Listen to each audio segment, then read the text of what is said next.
Welcome to Bunnex Investment Group. In this video, we are going to talk about a strategy you can use to know when to buy and sell in the market.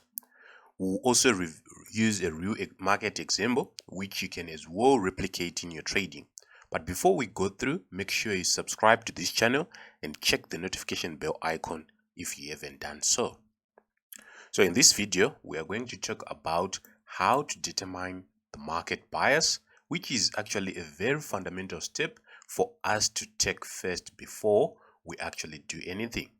Then second, we are going to talk about the entries in line with the bias, and make sure to stick up to the end of this video so that you see how we all apply these concepts in real market.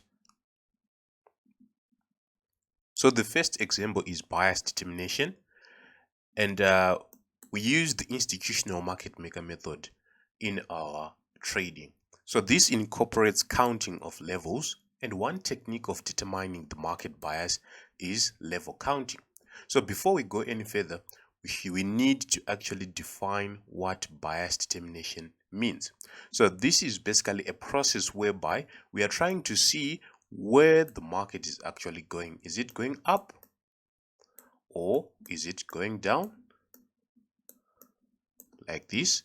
So for this particular video, we'll actually start this counting of levels on the daily time frame. So by the way, levels are actually defined as impulsive moves to the upside or to the downside.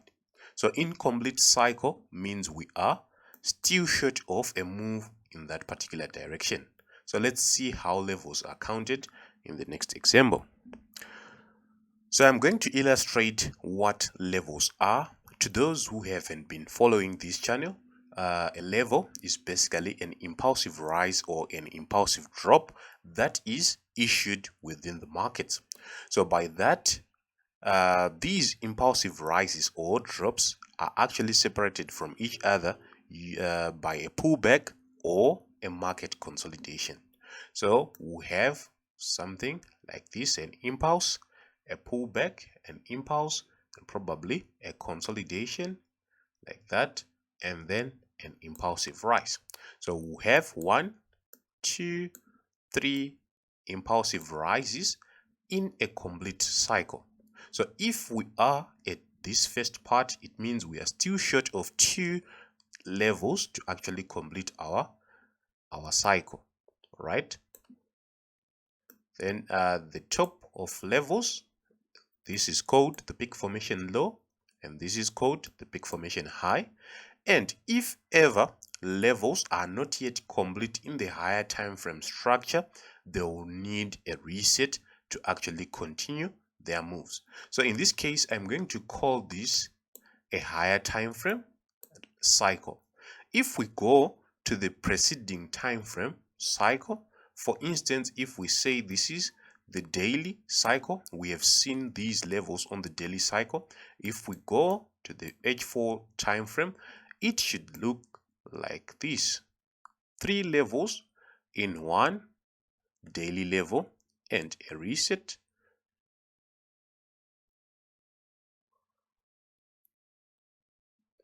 and a reset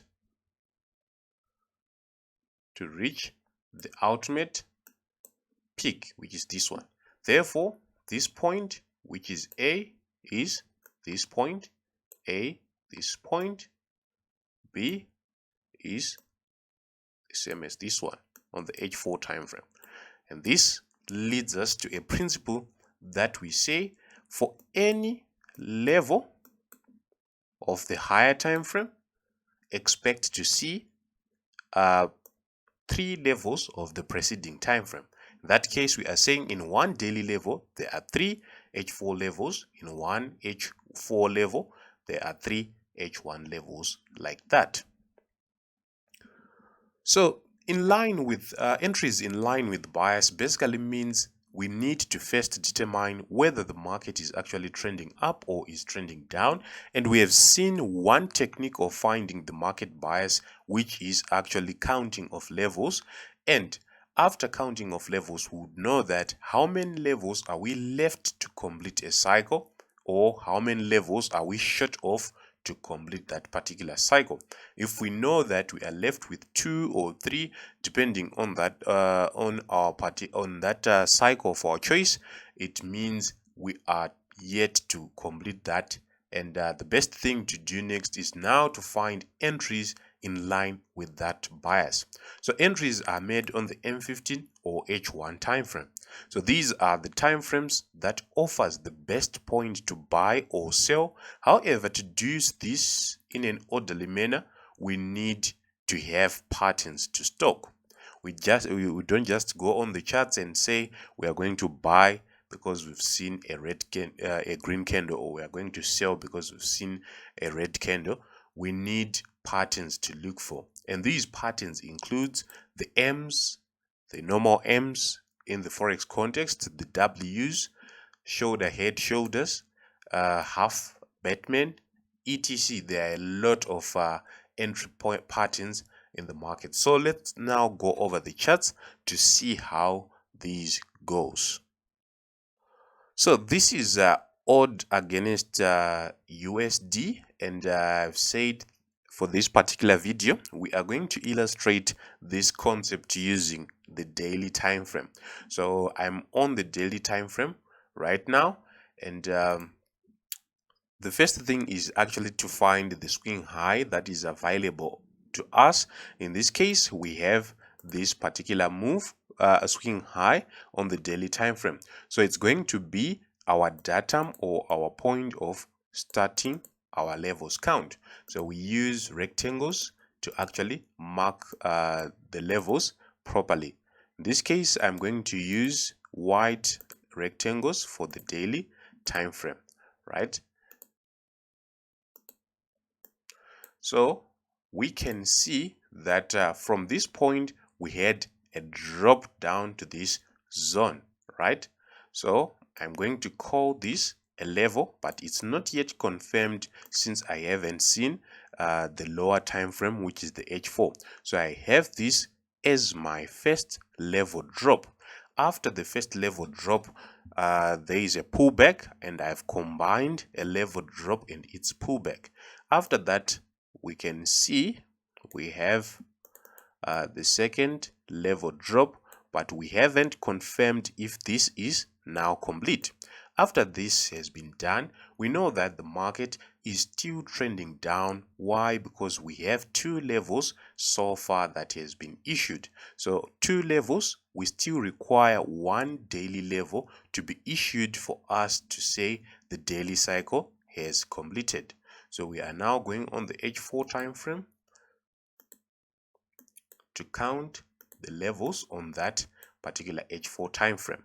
So in this case, I'm going to use a different color for my rectangles so that it won't cause confusion. I'm going to use yellow, right?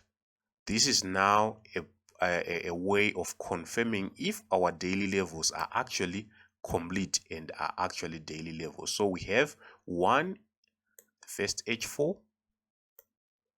the second H4,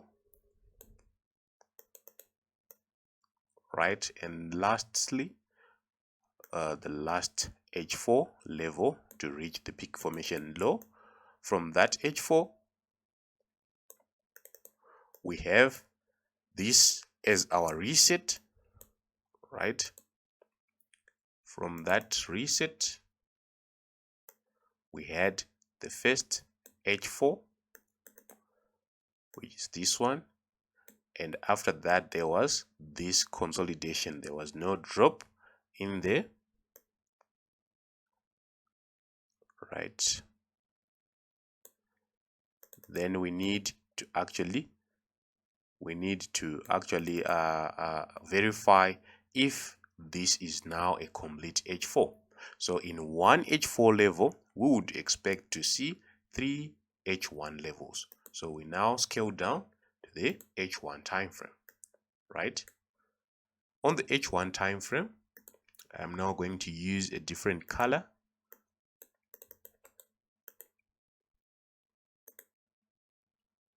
Let me use red for H1 levels.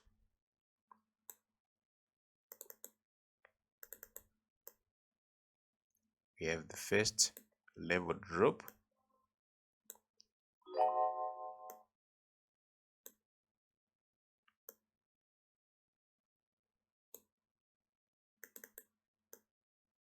the second H4 level drop,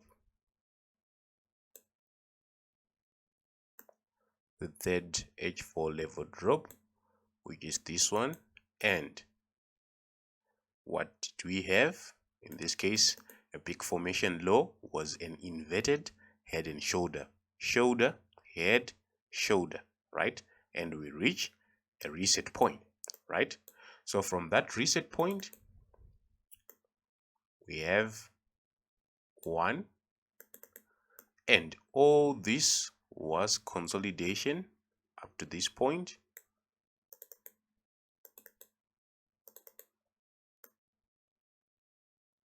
Then we had the second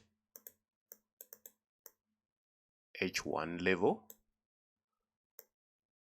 and then the last H1 level was issued.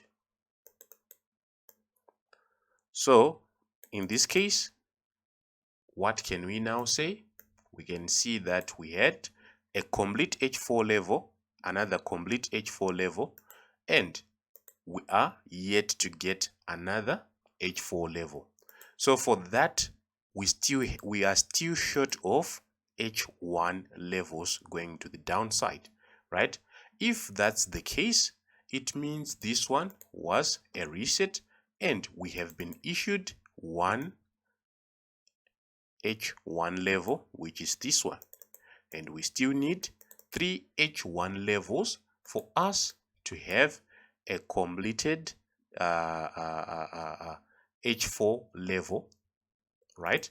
So where are we going to enter? Where are we actually going to press a buy or sell? We have seen and we have confirmed that the bias is downwards. Therefore, we now need to find patterns in line with that bias. So the M15 time frame or the H1 time frame can actually give us an entry point. So today in the signals group that we ran, we had a sell on odd against USD, and it actually came from this